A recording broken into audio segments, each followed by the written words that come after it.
Amigas e amigos do rádio, meus cumprimentos, meus agradecimentos por estarem aqui acompanhando mais uma edição do Vozes do Brasil. A gente sempre gosta de encontrar amigos, de estar perto de gente querida. Nesses 100 anos que o rádio completa em 2022, há controvérsias, mas de qualquer maneira a festa é para 2022, depois a gente discute se tem alguma coisa um pouco antes ou um pouco depois. Eu queria agradecer a todos vocês que estão sempre nas redes sociais e que nos acompanham no YouTube, no Facebook, no Instagram, no LinkedIn e também no podcast do Léo Lopes, o Radiofobia. É sempre um prazer ter amigos que gostam daquilo que a gente gosta. E é mais gostoso ainda quando a gente pode bater papo, conversar, conhecer a história de alguém que, como nós, é do século passado, porque nasceu antes dos anos 2000, senão seria um garotinho. E aí não teria tanta história quanto tem o nosso querido Clóvis Messias, que vai hoje bater papo com a gente. Bem-vindo. Prazer estar conversando com você, Luiz Fernando. Trabalhamos juntos, já vivemos alguns anos dentro do rádio, eu nasci em 39, 40, no final de novembro, então nós temos uma vida enorme pela frente e o importante é estar falando e mexendo com coisas do rádio, Luiz Fernando. Muita história para contar. Clóvis, em geral, eu costumo bater papo com os amigos que nos visitam, que frequentam este palco, como diria o nosso querido Salomão Esper, este proscênio. E eu queria saber se o Clóvis é paulista, carioca, mineiro, onde nasceu, se foi no interior de algum estado conhecido. Vamos contar um pouquinho do início da vida pessoal do Clóvis Messias. Luiz Fernando, sou paulistano. Nasci na cidade de São Paulo, exatamente em Itaquera. Quando Itaquera eram só chácaras de pêssego. A entrada na cidade, no bairro não existia, a não ser por trem. A Central do Brasil, Estrada de Ferro Central do Brasil, e tinha sempre um vagão de composição parado para receber as caixas de frutas e levar para o Roosevelt e para o Mercadão. Depois, com 4 anos de idade, fui para Vila Matilde, onde fiz ginásio na Penha e tal, Vila Matilde, Vila Esperança, onde participei ativamente de toda a vida social na Zona Leste e exatamente nessa periferia, junto da Central do Brasil, e a expectativa sempre superou a minha vontade do que fazer. Lá nós fazíamos tudo, até um dia, no ginásio do Liceu Acadêmico de São Paulo, alguém me falava, vamos até tal lugar que eu quero, me acompanha lá que eu quero fazer um teste no negócio. E acabei ficando eu lá. Nasci em Itaquera, bem em capital de São Paulo. Você já pode ser considerado o ministro da Zona Leste, porque passou a vida inteira lá e tem histórias também para contar de tantas e tantas coisas que ocorreram por lá. Quando o menino estudando aí, como você já citou, em alguns colégios da região, você tinha uma voz que por acaso chamava a atenção das pessoas? Era algo diferente ou você era considerado um garoto normal e depois é que aconteceu esse grave, bonito e radiofônico que você traz até hoje? Obrigado, agradeço a você. Nunca aconteceu isso, nem cantar, brincar. Na Zona Leste nunca tive essa dificuldade, no ginásio também não. Fui até Coroinha, na Igreja da Vila Esperança, estudei no Colégio São José, depois fiz o ginásio na Penha, no Ateneu Rui Barbosa, seguindo depois para o Liceu Acadêmico de São Paulo, na Rua Oriente. Mas nunca ninguém me falou. Apenas uma vez no Liceu Acadêmico de São Paulo, é que falaram para mim, vamos fazer, vai dar uma olhada nós estamos fazendo uma peça de teatro de estudantes. E esta peça de teatro eu fui lá, apenas observei, nada mais do que isso. Ficamos ali com muito amigo, Lobato, uma série de pessoas conhecidas, que hoje trabalham também como jornalista, eram da revista Abril, hoje também estão aposentados. Mas nunca, vozeirão, você está falando isso para mim, e E o que me surpreende, porque trabalhando em rádio e gostando dele, eu nunca me preocupei se está bonito, se está bom, se vou colocar bem, se ela vai ser impostada ou se não. Apenas eu simplesmente soltei a palavra, porque eu acho que nós de rádio, o importante que nós temos a fazer é trazer os conhecimentos que a gente adquire na própria vida e transformá-lo em um produto que possa satisfazer o ouvido do ouvinte nosso. Apenas por esse lado. Agora, muito obrigado até por essa voz. Quando eu vi aqui Vozes do Brasil, eu, apesar de ter trabalhado no Rio e São Paulo, eu nunca me pautei pela voz, mas gostoso. Sempre a minha tentativa foi de ir sair da televisão e querer o rádio. O Ademival Costa Lima ficou espantado. Eu falei, não, eu acho que o futuro está no rádio, não na televisão. Até a televisão hoje está acompanhando o próprio rádio. Tem a sua razão de ser e tem também a sua verdade, porque as coisas vão e voltam, né? Quando a televisão surge lá nos anos 1950, todo mundo fala, e o rádio agora, ó. Os artistas foram todos para a televisão, porque era melhor aparecer em imagem e tal, ainda que em preto e branco. O rádio não tinha cor, hoje ele tem imagem, então tira um pouco daquela emoção de você ficar pensando como é o locutor ou a locutora, como é que ele está vestido, postado e tal. Agora, antes da gente fazer algumas digressões sobre essa evolução do rádio, o que leva uma pessoa a ir trabalhar em uma emissora de radiodifusão? Você pensou em ser outra coisa enquanto estava estudando? Você estava se preparando para estudar para outra coisa? Tinha alguma influência familiar? Eu queria fazer economia. À época, ninguém conhecia, em 1957, 55, eu fui fazer em 59, passar na faculdade. E minha mãe dizia que eu era vagabundo, porque eu estava pegando uma parte da contabilidade porque eu não queria estudar. E eu fui mexendo com a economia, com números de um canto para outro. Aquilo me falava alguma coisa, mas eu não tinha noção. E apenas eu queria fazer um vestibular. Isso, e na verdade, depois com o passar do tempo, eu quis jornalismo, não comunicação. Jornalismo, as duas coisas. E fui tocando o barco e desenvolvendo por aí. Apenas nesse sentido, eram curiosidades com números, nada mais que isso. E fazer economia, que não era um curso como o de hoje, que os ministros fizeram economia. Naquela época eram pouquíssimas pessoas que olhavam. Todos tinham suas vistas voltadas, o seu desejo para a contabilidade completa. O meu pai também foi contador por uma única razão, porque no interior onde ele morava, na cidade de Mococa, não havia escolas que permitissem outro tipo de estudo. Então ele começou como guarda-livros, aí quando ele veio para São Paulo, ele teve chance de fazer um curso chamado Perito em Contabilidade. Aí ele se promoveu e estudou mais e conseguiu um emprego um pouco melhor, mas também sempre foi difícil. Você tem alguém da família que trabalhou em comunicação, no jornalismo escrito, que seja, alguma coisa assim que podia ter orientado ou indicado o caminho da radiodifusão para você? Não há nada. Apenas minha mãe, eu acordava para ir, naquela época a gente entrava na escola às 7h30 da manhã. E não tinha ninguém, era barro, não tinha como ir, você tinha que ser com garoa, chuva ou não, e tinha que chegar lá no horário. E minha mãe acordava às 5 horas da manhã, 6 horas, ouvindo rádio. E a gente ia dormir 10 horas da noite ouvindo rádio. É apenas isso. O rádio, para mim, era apenas uma coisa que eu ouvi. Comunicação ou jornalismo, uma coisa que eu lia apenas, mas não tinha noção, das vezes, do que estava lendo. Hoje, tecnicamente olhando, eu lia por um consumo natural de informações a mais, era molecão, procurava as coisas que nem sempre eram do interesse comum e eu tocava por aí. Nunca tive ninguém ligado ao sistema de comunicação de jornalismo ou de rádio. Na época, a televisão nem pensava.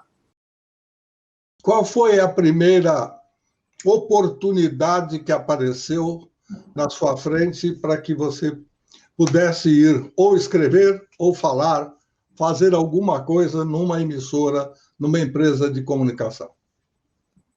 Olha, parece brincadeira, Luiz Fernando. No Liceu Acadêmico de São Paulo, uma greve de bonde e tal, a gente fazia, na época estatada, fazia muita greve, eu também era igual. Aí um dos companheiros chamou, vamos ali, nós estamos fazendo um teatro aqui no colégio, vamos caminhar. Eu falei, não tem que fazer, vou sentar lá esperando. Fiquei, batendo papo, esperando, fomos embora. No dia ele falou, não, eu tenho que ir até a cidade. Eu falei, até a cidade era perto, lá da Rua Direita ali, da Ramos de Azevedo. Vamos, então nós saímos, molecão, e saí, fui para lá, pegamos o bonde e tal, fui lá para cima. Ele falou, eu tenho que ir até lá na Paulista, junto da doutora Arnaldo, tem que ir lá fazer um negócio no prédio. Eu falei, tá bom, vamos, fui lá, fui com ele. Era no prédio da TV Paulista, Canal 5, que na época era Organização Vitor Costa. Então, fomos para lá, e eu fui com ele, sentei do lado ali, aí uma pessoa chegou e falou, o senhor também está aqui, me deu um papel, decore isso aí. Eu? Não, é ele, né? Ele não já está com o dele. Comecei, eu falei, meu, você me trouxe fazer o quê aqui? Bem paulista, meu. Ele falou, não, nada, não sabia, não sei nada, eu vim aqui, me chamaram para mim fazer um teste. Eu falei, eu nada, não sei o que fazer, não tenho o que fazer. Eis que eu decorar 5 minutos, até tinha decorado o texto de umas 15 linhas. Aí ele ligou, foi lá para esse amigo falar, conversou, falou lá, você entrou, eu falei tudo que ia decorar, logicamente, sem nenhuma técnica, sem nenhuma, acho que corretamente, nem a pontuação que estava e tal. Acabou do lado, pois não. Você trabalha? Eu falei, não, sou estudante, estou começando a tentar procurar emprego daqui a pouco. Então, se você aceitaria trabalhar aqui, eu falei, aqui ok. Onde eu vou trabalhar naquele escritório? O falou, não, vem aqui, nós precisamos de uma pessoa. O diretor acabou de aprovar o senhor, que depois eu vim saber que era o Demival Costa Lima. Falei, tá bom, aprovar eu de quê? Aprovar para quê? Então vem aqui. Eu fui para lá, me ofereceram um salário, na época, um salário de adulto, né? E o senhor se o senhor não tinha videotape, o senhor vai fazer comerciais. Decore isso aqui e venha falar. Nós vamos ensinar a falar. Vamos começando a conversar. Fui ali, eu falei, e o rapaz que veio comigo? Não, ficou o senhor. Eu olhei e falei, alguma coisa está errada, mas tudo bem, vamos ver o que é. E sentei lá, eles me ensinaram, comecei a fazer. Aí eles falaram, olha, o senhor tem um salário e tem R$100 por comercial que o senhor fizer.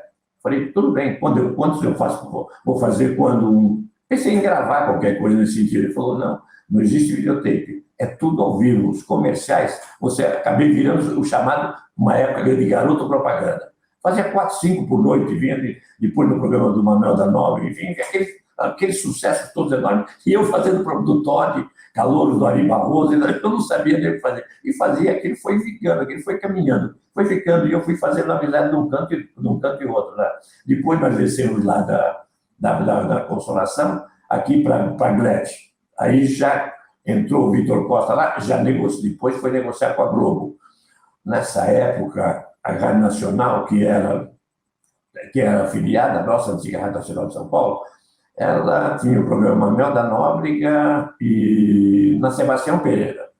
E o Silvio Santos, todo do baú, ele era o locutor reserva, ele ficava esperando quando faltava o locutor, ele entrava. Se o Elcio de Souza não viesse, ele entraria para fazer o programa. E era desse jeito. Então, as coisas foram acontecendo a minha mão, não na minha mão, a minha mão, sem saber por quê. Aí alguém falou, você vai fazer novela aqui no programa Sarita Câmara? Eu falei, não sei fazer nada disso. Não, então vem cá, vou ensinar. E até isso eu fui fazer. Fiquei fazendo, trabalhando, olhando, falei, tudo bem, vamos olhar.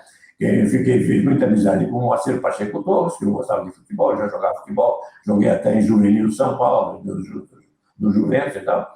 Porque naquela época eles iam buscar gente em casa, não havia uma peneira. Então, foi que eu conversei com o Paulo de Aquino, com o Moacir Pacheco, que era o narrador de futebol da televisão lá, e eu conversei, batei papo e levei por esse lado. E fui ficando, e aquilo foi vingando. O Costa Lima gostava de mim, não sei por que motivo, me chamava, batia papo, conversava, e assim fomos tocando. Aí a Sarita Campos, que era a esposa dele, então você vai fazer isso aqui também? Não sei por que motivo também, mas eu não levava muito a sério por causa de fazer novela, né? Então, mas caminhei, fui tocando barco por isso. Aí um belo dia surgiu a oportunidade de fazer um vestibular de economia no Rio. Eu falei, vou fazer esse vestibular. Vou fazer também para jornalismo, naquela época, na Rua do Catete, nacional, na Rua do Catete. E prestei vestibular, eis que passei. Na época, você não podia fazer duas faculdades, você fazia uma com direito ao diploma e a outra você, como o chamado ouvinte, era um certificado. Eu fui para lá. Aí eu cheguei para o pastor e falou: olha, o que você vai fazer, menino? Falei: eu nada, não tenho que fazer, não tenho que fazer. Ah, você está fazendo um programa com Borges de Barro de humorismo aí engraçado, tá? Isso é muito bom. Vê se você desenvolve isso aí, você tem um jeito engraçado. Eu falei: tá bom, obrigado. Olha a minha voz, em nenhum momento ninguém falou de voz nem nada. Eu fui fazendo, fui caminhando. Aí eu falei: vou embora, que eu tenho que fazer isso no Rio. Ele falou: eu vou para o Rio, que eu tenho que inaugurar a TV Continental. Eu falei: oh, que bom, você pode me dar um emprego, porque eu não tenho emprego. Vou lá e meu pai é trabalhador, eu tenho que me virar lá para arrumar emprego. Desci para o Rio, daí a pouco fui preparando minhas coisas, falei: fui para a faculdade, voltei para São Paulo de ônibus e voltava. Cheguei lá e falei: vou procurar um emprego. Ah, no Costa Lima, vou lá na rua, nas Laranjeiras, onde era a Flama Filho, antigamente em frente, o Sul dos Irmãos, ali perto do campo do Fluminense. E o Palácio das Laranjeiras, que era a residência do presidente da República. Eu fui lá, falei: num bairro todo cheio de coisa, entrei e fui esperar. A secretária falou: o senhor quer falar com quem? Você quer falar com quem? Eu falei: eu quero falar com o diretor, com o doutor Demival. Um momentinho. Entra gente, sai gente e tal, deixou ele lá. Não tinha mais. Ele falou: o senhor? Falei: pois não, vou lá falar com ele. Ele vem à porta: ô, figura, como vai? Estou precisando. A menina a secretária ficou sem graça, não sabia se me atendia bem ou mal, achou que eu era um intruso, um moleque perturbando. E ele me tratou bem: você vai almoçar comigo, você vai ficar no hotel lá comigo, enquanto você monta a sua faculdade, e vai trabalhar aqui. Traz os seus documentos e vai lá no departamento pessoal. E aí eu virei quase que um assistente ali, de momento, enquanto a TV Continental foi ao ar. Aí fiquei. E daí por diante eu ainda continuava. Aí eu comecei a me ligar mais no rádio, na televisão, em tudo isso aí. Comecei a ver. Cheguei no Rio, tinha a Continental, nós tínhamos a televisão, a rádio era Continental. O slogan era 100% informativa e esportiva. Não tocava música, futebol, tudo quanto era esporte e tudo quanto era notícia da cidade, política, enfim, o que viesse. Aquilo começou a me chamar a atenção. Até um certo momento, eu falei para o pastor: olha, eu falei: fazer o quê, menino? Eu falei: vou para lá. Você vai ganhar o sucesso? Eu falei: não, eu quero fazer isso aí. Transmitir futebol, fazer notícia, falar. O rádio no futuro é isso aí. Que rádio no futuro? Isso aí, o rádio está acabando, vai ser só a televisão. Do Denival, o senhor não sabe. Eu tenho um palpite, lógico, o senhor tem muito mais conhecimento, o senhor é diretor, o senhor conhece tudo e tal, mas eu vou tentar fazer alguma coisa. Eu acho que o trabalho está no rádio. Você está maluco, não sei o quê. Então, tira férias e vai para lá, e vai fazer o que você tem que fazer, e depois volta. Eu falei: tá bom, tira. Chego lá na rádio, todo mundo conhecia, porque era ligado à direção da televisão e já dirigia alguns programas. E fazia alguns programas também participando como membro. Então eu cheguei lá, aí esse que eu quero fazer: você vai ser locutor? Não, tá bom. Vai fazer futebol? O Valdir Amaro falou: menino, eu vou fazer futebol. Rapaz, vem cá. Falei: vou. Você fez o que? Eu falei: até hoje só joguei futebol e muito carnaval na Vila Esperança, que fazia carnaval e mais nada. E eu estou fazendo agora jornalismo, economia, o que quer? Eu falei: não, é na Unicef, é um curso que eu quero fazer. Fui para lá, o Luiz Fernando, ele, tudo bem, mandou trabalhar, comecei a fazer boletins de esporte, trabalhar no programa de esporte, só que era uma audiência de esporte. A Continental era impressionante, a cidade quase parava para ouvir, isso eu não sabia. Fui notar porque eu era um paulistano caindo, sentado no Rio de Janeiro, que era o Distrito Federal, não era ainda a Estado da Carnaval, era o Distrito Federal, capital da República, tudo ali. E fui ficar olhando e batendo um papo e fiz isso aí. Aí ele me escala: Flamengo e Portuguesa, na Vila Costa, da Portuguesa, Carioca na Vila Costa. O jogo do Flamengo você vai montar? Ele falou: está escalado, como é que eu vou montar você? Eu já escalei. Eu fui para lá para fazer, meu Deus do céu. E aquele negócio, como o jogo era português, no campo da Portuguesa e Flamengo, eu fui para lá, tudo cheio de... Se caísse a transmissão, que era o comando dele no Maracanã, eu tinha que entrar para transmitir esse jogo. Imagine só, não tinha feito nada na minha vida. Aí eu estou lá, não caiu nem nada, mas quando eu girava para falar o resultado é o Portuguesa 0, Flamengo 1. Quando acabou a jornada, ele entrou lá e falou: time é o Flamengo, a Portuguesa é um complemento. O senhor faz favor da próxima vez de dar o resultado pela ordem hierárquica de povo. Pum, que eu falei, comecei já, estou na rua, segunda-feira voltei, agora para lá. Cheguei lá e me chamou, vamos almoçar. Olha, aí ele me explicou, porque no Rio, nessa época, o comando era sempre que é anunciado do time maior. O Botafogo, o Flamengo, o Fluminense, e vinha o América, era um bom time naquela época, Vasco, essas coisas, era sempre o primeiro nome, aí independente do campo. E depois, logo em seguida, fui trabalhar, ficar mais com ele, fazendo futebol, aí, nessa altura, falando com o Palu, começando a fazer notícia geral, porque eu queria saber como é que fazia notícia geral. Era 100% informativo isso, e esportiva. O informativo eu comecei a cair lá. No meu tempinho, eu caía lá para tocar o barco.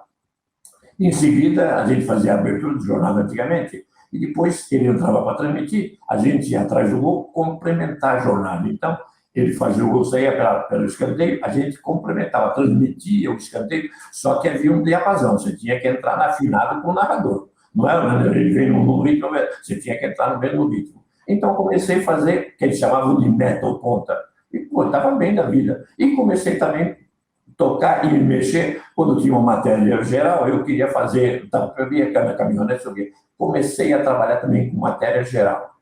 Aí comecei a fazer, com o Juscelino ainda, o pessoal saindo, política, de vez em quando fazer. Então, eu fui pegando esse universo todo que me fazia bem. E todo mundo olhava, pô, você largou a televisão? Não larguei, não comecei, fui lá, pedi demissão. Ele foi muito bom. Depois ele, inclusive, me chamou para ir para o Diário Associado, na Tupi, eu voltei. Aí, chegou uma certa época, ele foi para o Diário Associado, me chamou, eu fui trabalhar. Eu falei, eu quero trabalhar na Rádio Tupi. E trabalhei na Rádio Tupi. Em seguida, me chamaram para Mairink Veiga. Aí, lá na Tupi, eu ia fazer mais futebol. Mairink Veiga me chamaram, eu pensei que fosse para futebol, no Valdo Código. Me chamou, era o Saulo Gomes, que trabalhou comigo lá na eu trabalhei com ele na Continental, eu preciso que você venha trabalhar na Mairink Veiga. Então, foi para a Mairink Veiga fazer. E aí, chego lá, o que encontro? Fazer grupo de 11, fazer tudo o que não podia num programa que tinha Angela Maria, grandes orquestras, o Cid Moreira era locutor esportivo, era locutor comercial, enfim, o que você possa imaginar de pessoas de nome trabalhavam dizendo que era, se contrapunha e fazia uma luta contra a Rádio Nacional.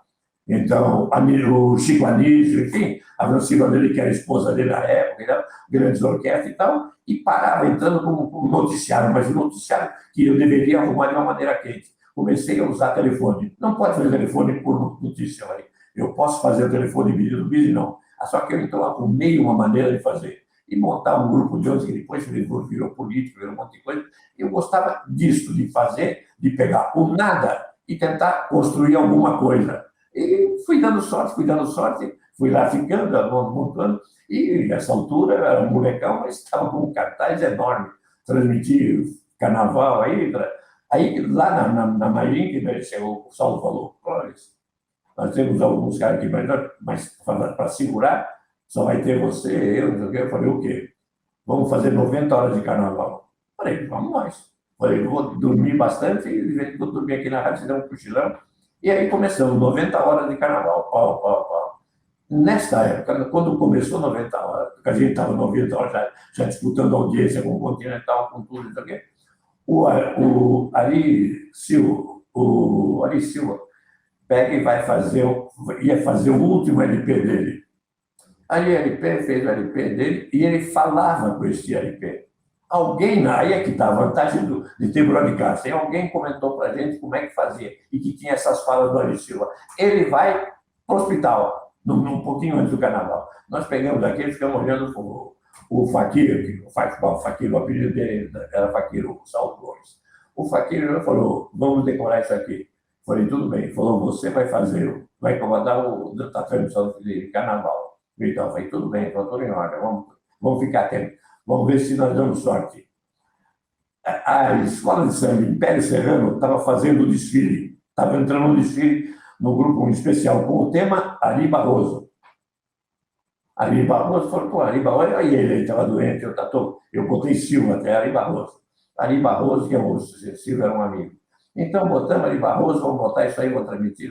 Então, abri com ele, saiu, a escola saiu lá perto da Candelária e vem descendo, pau, pau. E eu transmitindo, conversando, batendo papo e tal, caminhando.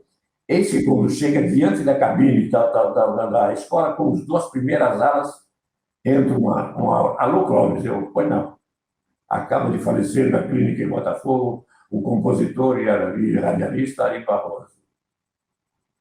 Eu entrei, falei, nesse instante está aqui o Império Serrano, não sei o quê, o Saulo entra e falou, Clóvis, mas nós temos ainda as declarações do Ari Barroso. E entrou e começamos a conversar com o Ari Barroso em gravação. Todo mundo que estava ouvindo o rádio naquela época, não tinha televisão predominante, começou a ouvir ligar na gente. E nós admitimos. O que é? Fizemos uma jornada, o que fica? A Império fica parado na avenida. Quando nós acabamos de falar, a Império sai com um curufim. Curufim é um enterro de sambista. Só batendo no surdo, e a escola tirou todos os adereços e desceu caminhando, andando como se estivesse rezando. Então, a notícia sempre... Então, eu tinha razão, porque a notícia sempre deu sorte. Por quê? E carnaval, como é que eu me dei bem? Eu sou fundador da Escola de Samba de Nível Matilde. Saía no samba desde os 9 anos de idade, 49. A Vila Esperança foi um reduto de carnaval de sátira. Os clubes lá, Vila Esperança, 5 de Julho, Guarani, Sociedade de Vila Matilde, Vasquinho. Então, os clubes existiam porque vinha das grandes sociedades da época do Getúlio. As grandes sociedades faziam marchinhas de carnaval sempre com sátiras políticas. E os clubes lá começaram a fazer um carro alegórico e a turma pulando em volta, marchinhas de carnaval, pegavam sempre uma marcha para sátira. Isto tinha uma concorrência, não havia carnaval em São Paulo, ainda de rua. E o samba, eu que gostava, então eu comecei. Então, isso tudo foi ficando na minha memória, que eu passei a utilizar o carnaval. Passei a utilizar o Rio de Janeiro. E fui a caminhada. E já tinha algumas informações de como funcionavam as escolas, que o Salgueiro era a fusão de 3 escolas do Morro, e tal, Império, que tinha trazido Tiradentes, Heróis da Liberdade. Então, já tinha um histórico que eu gosto de ouvir. Eu não acredito que a gente leia sua internet e consiga fazer um bom trabalho. Tem que ter amor, tem que ter emoção. E a emoção você faz quando você tem o domínio da matéria. Porque em cada setor você tem um linguajar. No futebol você fala de um jeito. Na reportagem política você fala outro. Na de rua você fala de outro. Da polícia, agora, para você ter esse linguajar, você tem que estar bem informado e caminhar.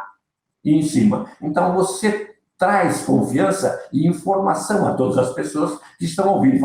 Ele está falando coisas coerentes com o que eu vivo.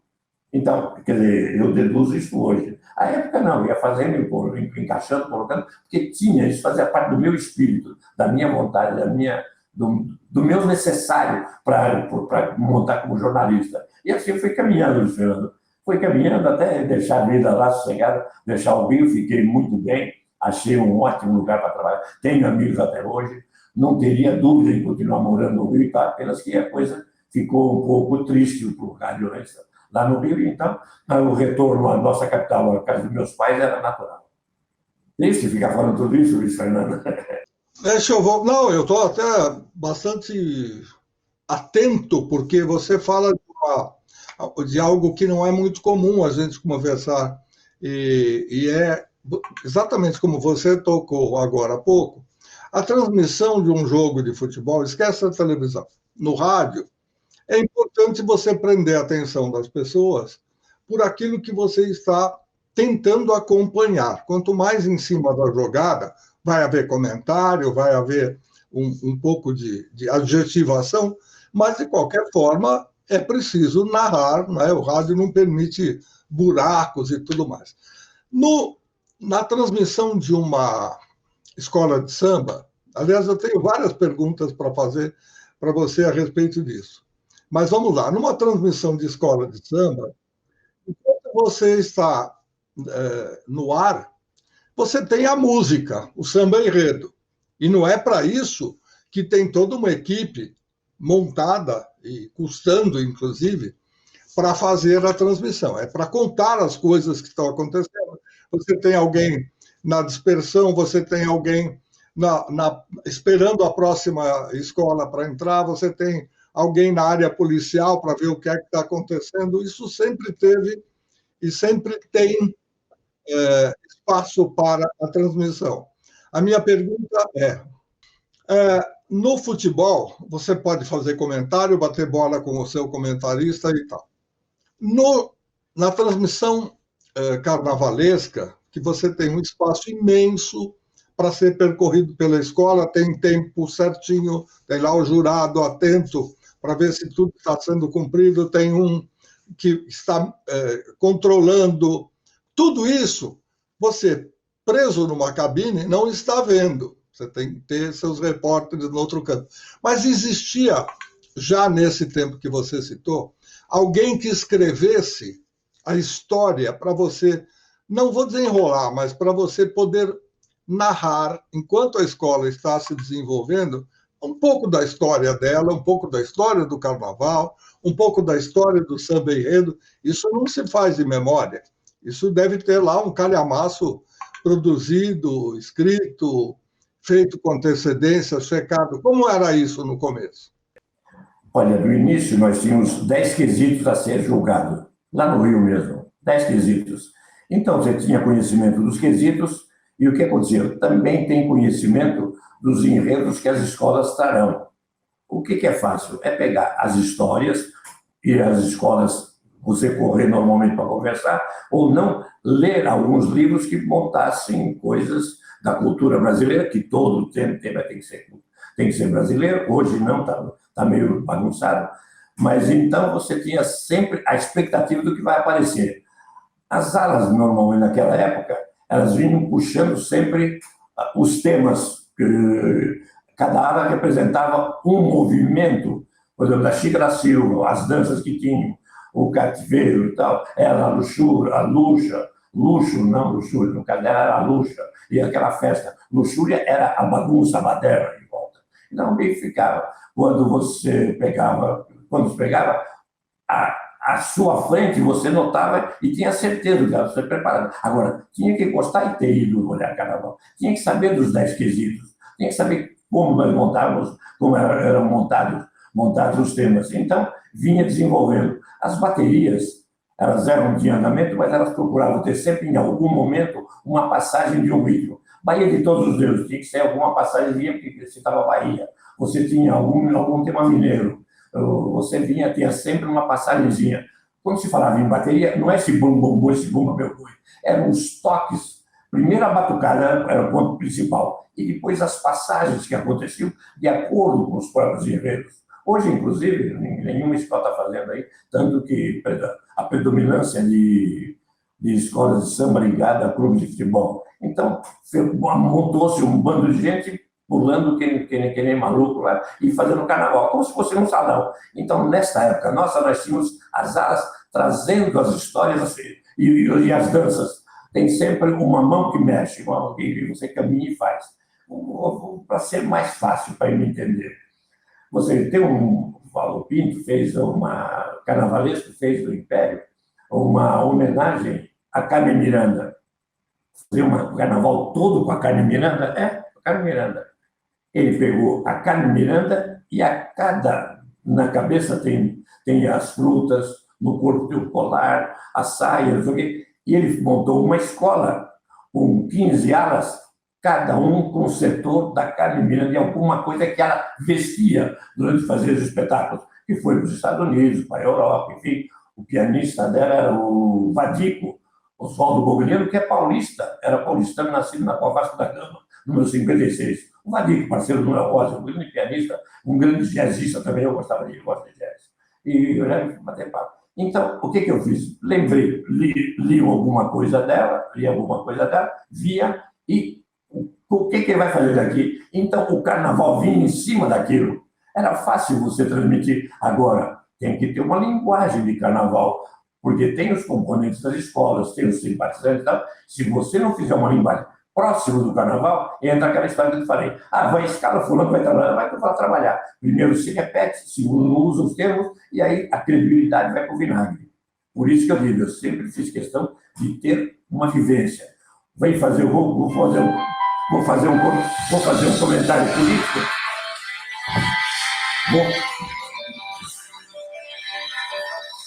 vou fazer um comentário político, eu tenho que ir à casa, tenho que ir à Assembleia Legislativa, eu tenho que ir à Assembleia Legislativa, embora com muita calma, e ver o que está acontecendo, porque o que se passa na matéria escrita, ela não é o transpirado do que está ocorrendo nos bastidores. E você só tem credibilidade quando você faz bastidor. Pegar a internet e comentar sobre Brasília, não tem sentido.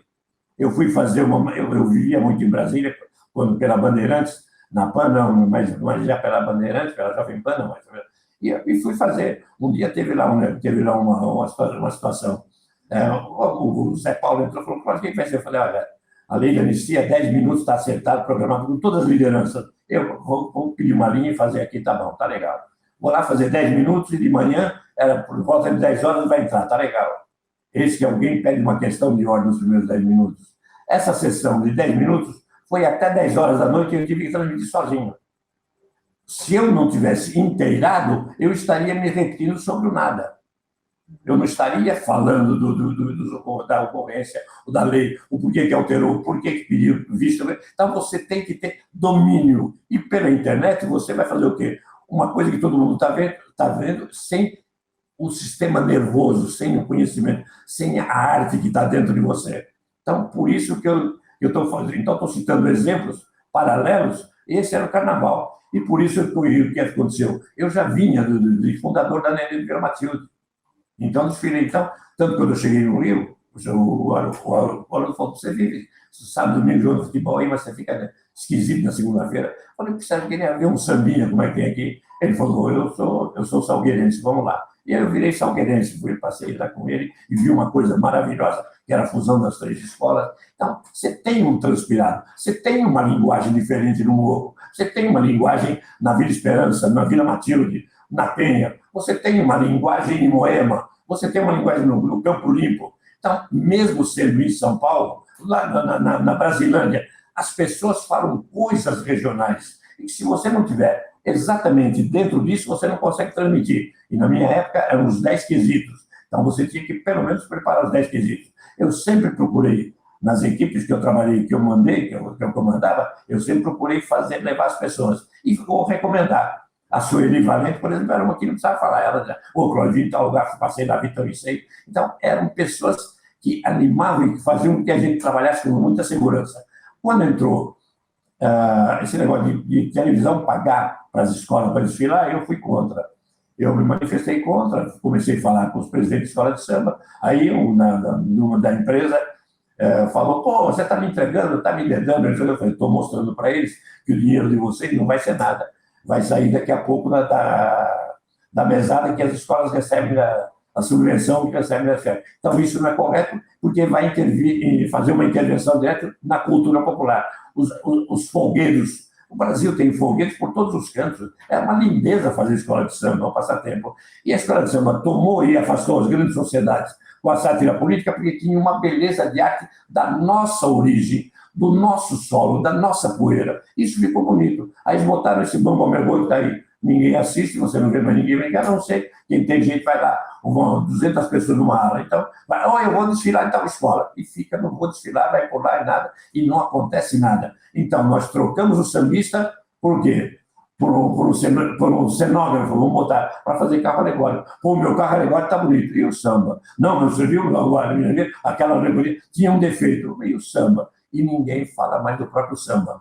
De 30 anos para cá, qual o samba enredo que tomou conta da cidade, como aconteceu antigamente? Pelo menos um ou dois. Iaiá do Cajorado, Bahia de Todos os Deuses, enfim, Tiradentes, enfim, Chico da Silva, Monteiro Lobato, eram sambas que tomavam conta da cidade. Você hoje não tem mais nada disso. Então, eu estava certo. Falaram que eu não prestava, eu estava dedando a empresa, que eu estava dedando o dedo duro.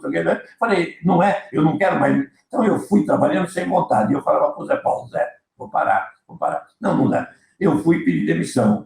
O seu João, chamou, falou: não vai ter que fazer isso aí, fica aí, você está aborrecido e tal. Falei: não, eu vou embora porque eu tenho algumas coisas, alguma coisa rural para fazer, eu vou cuidar daquilo lá e vou me aposentar, porque isso vai me aborrecer. Eu faço rádio porque eu gosto. O que eu venho aqui, eu não venho para ganhar o meu salário. Lógico que eu quero o meu salário e vou brigar. Mas, como também falei isso, Zé Paulo, o que eu tenho, e o engraçado, o seu Jorge chamava muita gente para conversar com ele, a Hilda, que era secretária, ligava para a gente ia lá bater papo e ele conversar particular. Ele chegava e falava, não, tá aborrecido, deixa isso não vai fazer. Eu falei, não, eu vou sair porque eu não estou à vontade. Eu não estou nessa história. Por quê? Por causa de política, se eu pedir alguma coisa. Não é nada. Por causa de cidade, não, eu estou aborrecido, não está muito bem. O Jornal do Meio-Dia teve muito bem, e depois nós saímos do ar e tal. Ciranda da Cidade, eu fazia, não é isso, não quero. Eu não estou acrescentando mais nada a mim mesmo. Se eu acrescentar a mim, eu tenho certeza que vou tentar vender um produto, porque eu venho de periferia, eu sei que o São Paulo transpira e o que o brasileiro quer, porque não que eu seja mais inteligente, então é que eu convivo, eu fico sabendo. Você naturalmente vai perceber na esquina do bar da sua casa, você passa lá para tomar um café, o pessoal conversando, você sabe o jeito, como o seu rapaz que vai servir o café fala contigo. E isso tudo faz parte do jornalismo. Hoje em dia está tudo na internet, e infelizmente não dá gosto de ouvir nem o noticiário. Então tem um monte de coisinha nesse sentido que eu posso ilustrar para você também, Fernando. Essa é a exigência minha, absurda. Pode ser.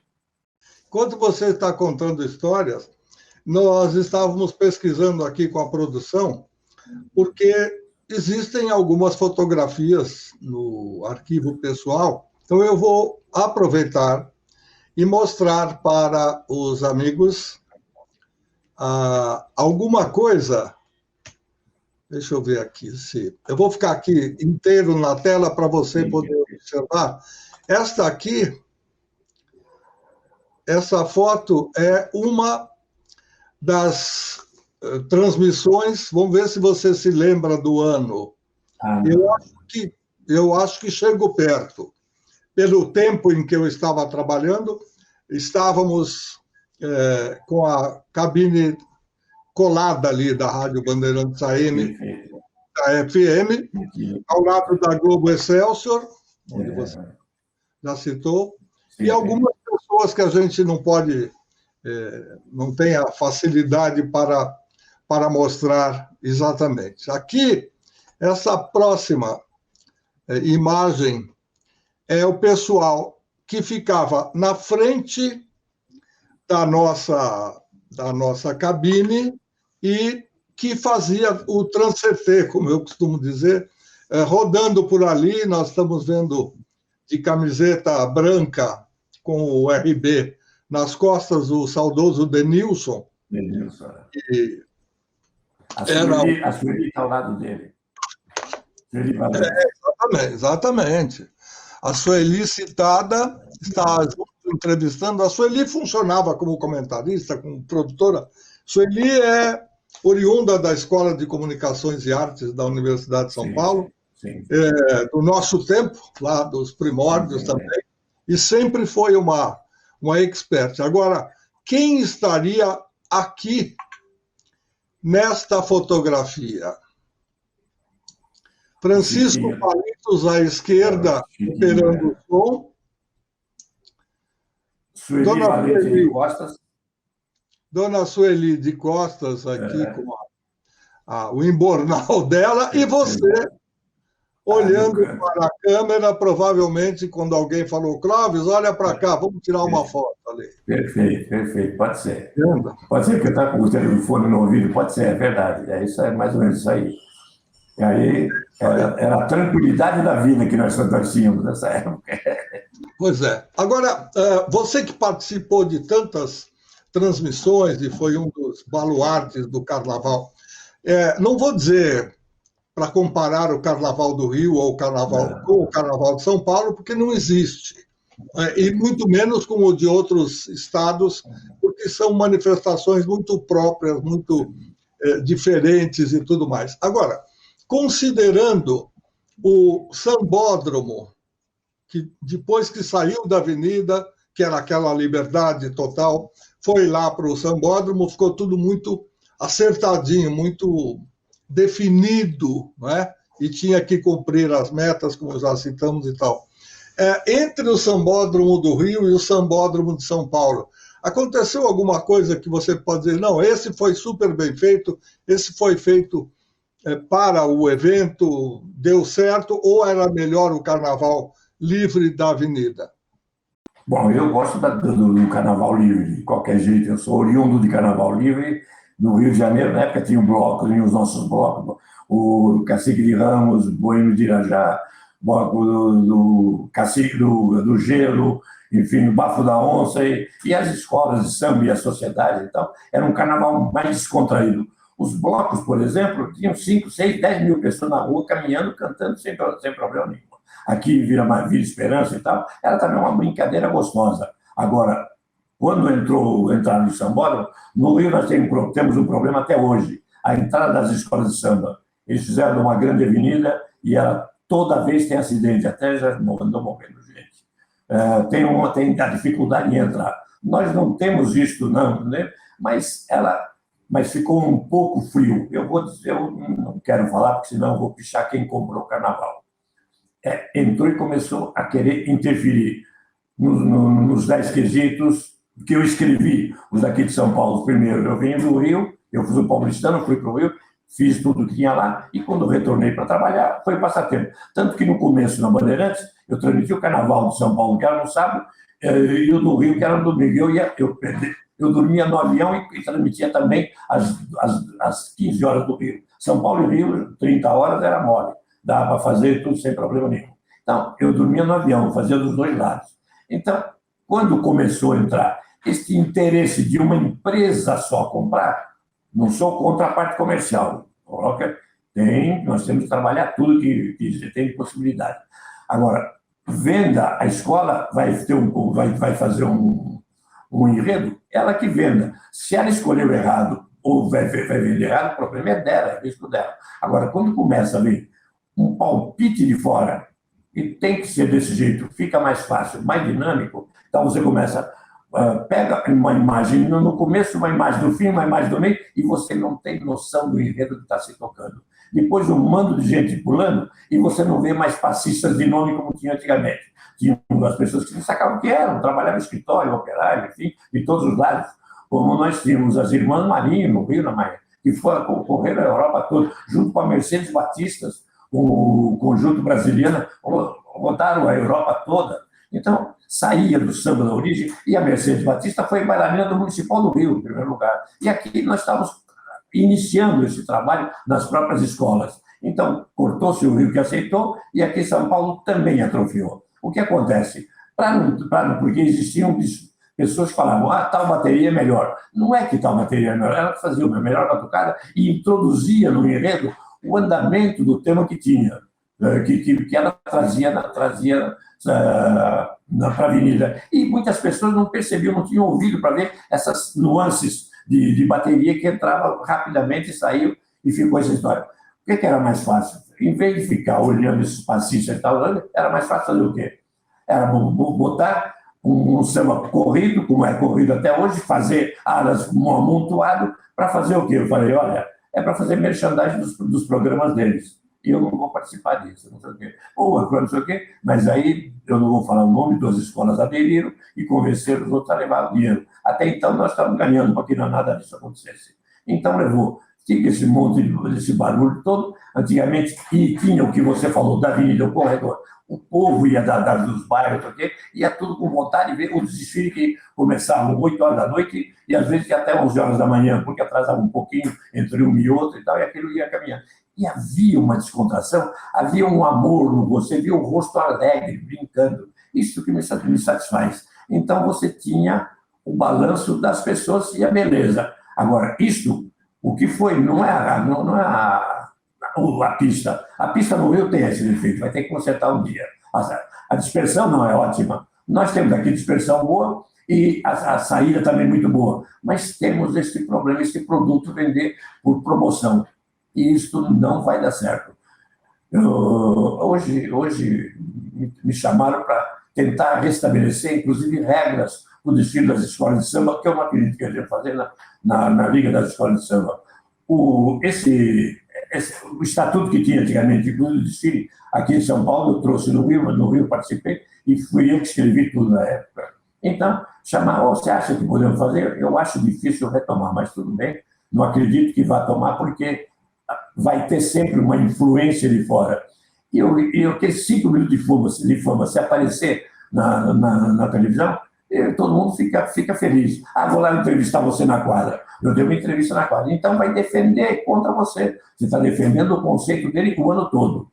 E as pessoas, em 5 minutos, te quebram. Então, eu não acredito. Agora, a arte popular do samba, ele foi embora. O velho foi embora. Eu citei vários nomes aí, lindos. Me cita de 15 anos para cá, nomes bons de dinheiro. Não tem, porque não aconteceu nada. Não mexeu com ninguém. Não fez coisa nenhuma. Por quê? Porque entrou o futebol. O futebol entra aquele samba, aquela batucada de arquibancada. E a briga de torcida, troco de quê? Aí vai ganhar em primeiro lugar o Écio. E aonde está a arte popular? Eu não vim para futebol. Eu sou São Paulino, joguei no Júlio de São Paulo, que era no Canindé. Joguei futebol lá era no Canindé.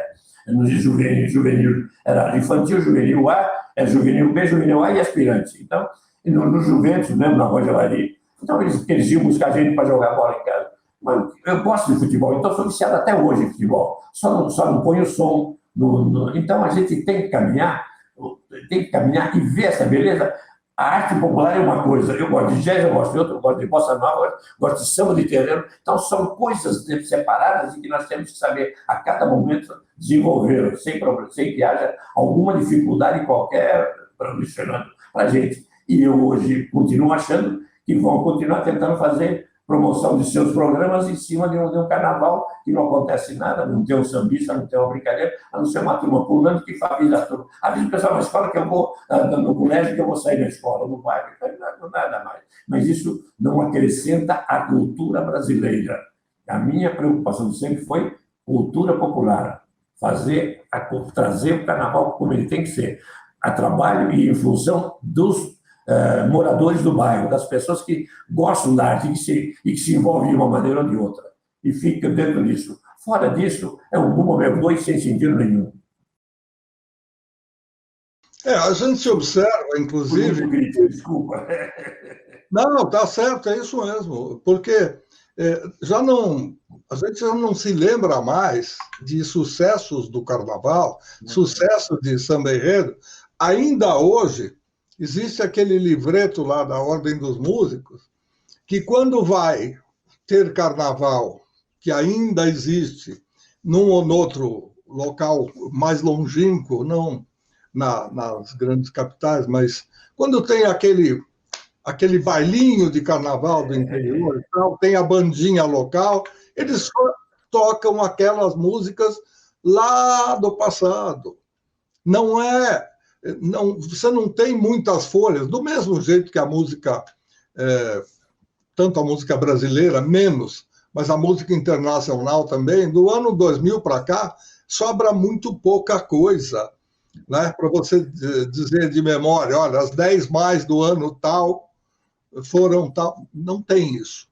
E eu acho que, e aí vem a minha pergunta, a profissionalização de tudo acabou cortando as asas da naturalidade que levava exatamente ao que você acabou de dizer, né? A verdade da cultura local, da cultura brasileira. Então, eu acho que acontece isso. A coisa vai ficando muito séria, muito comercial, muito profissional, muito cheia de regra, e, de repente, a beleza natural vai embora. Estou certo ou mais ou menos próximo?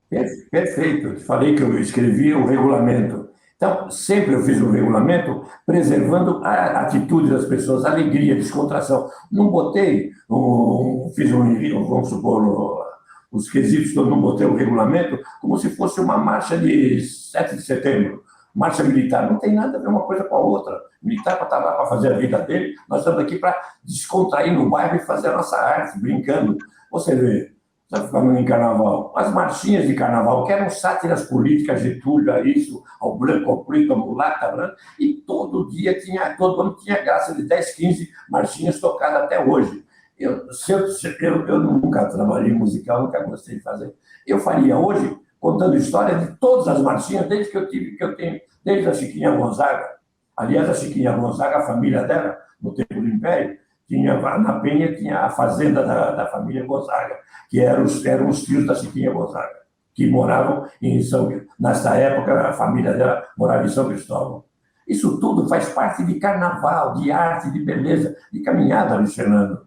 Você já imaginou? Vamos fazer um programa musical só com marchinha de carnaval, você vai ver que duvido que os antigos não começam e os novos não vão, porque mesmo no carnaval de Inclúrio, se acontece em algum lugar, você vê tocar até hoje aquelas marchinhas de 1900 e nada. Por quê? Porque tiraram a graça, tiraram a arte, tiraram a vontade, tiraram a espontaneidade, Luiz Fernando.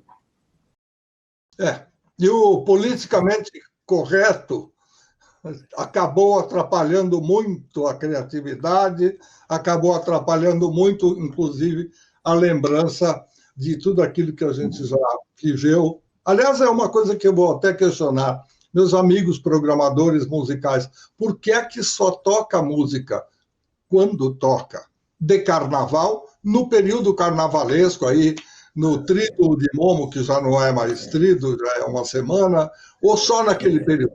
O flashback, que a gente chama, toca música dos anos 50, 60, 70. Nunca tem música de carnaval. Nunca ninguém relembra.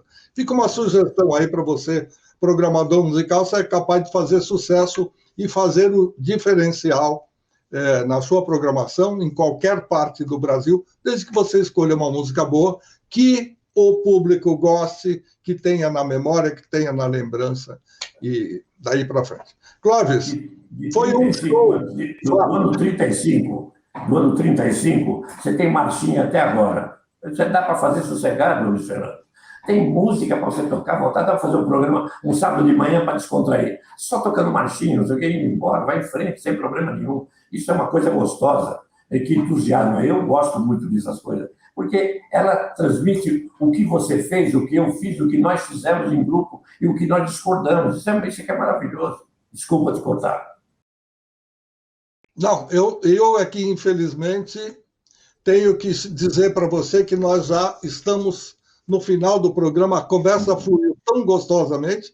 Foi um show de cultura, foi um show de informação sobre carnaval, coisa que não é comum, nem no rádio, nem na televisão e nem no YouTube. Então, mais uma vez, eu agradeço a presença do Clóvis Messias, um jornalista de categoria que contou aqui, não só um pouco da sua experiência profissional, mas um pouco da história do carnaval através do rádio, um pouco da televisão, mas o nosso negócio aqui ainda é rádio. Obrigado, Clóvis, e se Deus quiser a gente volta a se encontrar mais para frente, toma um café e bate papo sobre a vida que passou e que foi muito boa. Obrigado, tuas ordens. Eu falei de jornalismo em geral, inclusive de futebol, de jornalismo geral até o político. En passant, isso que é gostoso, a gente poder falar o que a gente tem no coração e por que a gente trabalhou, e por que você está aí fazendo, por que você gosta. Isso que é importante, tuas ordens, um papo gostoso, a amizade é sempre grandiosa. Eu, quando eu vim para trabalhar na PAN, eu vim fazer o futebol moderno. Olha, uma linguagem nova no futebol. E nós começamos a fazer. Então, tudo tem uma ilustração objetiva, de realização e de caminhada. Muito obrigado e desculpe incomodá-lo, porque fiquei essa tarde toda conversando contigo. Um abração, Luiz Fernando. Foi um grande prazer. E eu vou fazer a última pergunta muito rapidamente, você pode responder só sim ou não. Se alguém que acompanhou a nossa conversa olhou, pensou, parou e falou assim, puxa vida, esse cara está faltando no rádio, você aceitaria um convite para voltar, ainda que para fazer uma participação especial, específica? Coisa específica, sim, porque hoje eu tenho fazenda ligada, eu tenho que... Mas coisa específica, juntar com você, vamos chegar e tocar o barco e fazer o rádio moderno. Depois eu vou te contar isso com o tempo, um dia eu te conto uma jornada, um jogo da seleção carioca e seleção cearense que eu fiz pelo Rio de Janeiro. Isso é uma coisa nossa, de criação, de habilidade. Como os novos locutores vieram em cima de criatividade. O que copiou é igual, é japonês. Mas se você tiver, a gente trabalhar e fazer, inclusive jornalismo na cidade, ele está completamente solto, está desgarrado de tudo. E é fácil fazer. Eu fiz um grupo dos 11 lá no Rio, usando telefone não tinha celular, telefone de rua. E nós tomamos conta do noticiário do Rio de Janeiro, na Rádio Mairim, que veio, que era a rádio de orquestra, de tudo isso aí. Não tinha especialidade em jornalismo. Aceitei a Molecão e fizemos isso. Hoje aqui tem espaços abertos enormes, Luiz Fernando. Você que é um diretor de rádio progressista, vivo, inteligente, pode fazer, vamos caminhar, sem problema nenhum. Tá bom? Até breve. Até breve, muito obrigado. Vamos fazer. Esse foi Clóvis Messias, um jornalista de primeira linha, que está um pouco ausente do rádio, como ele já contou, resolveu se aposentar, ficar na dele, mas sempre atento a tudo que está sendo feito através das ondas da radiodifusão, desse rádio centenário. Já estouramos o tempo, agradecemos a sua participação e voltamos na semana que vem. Até lá.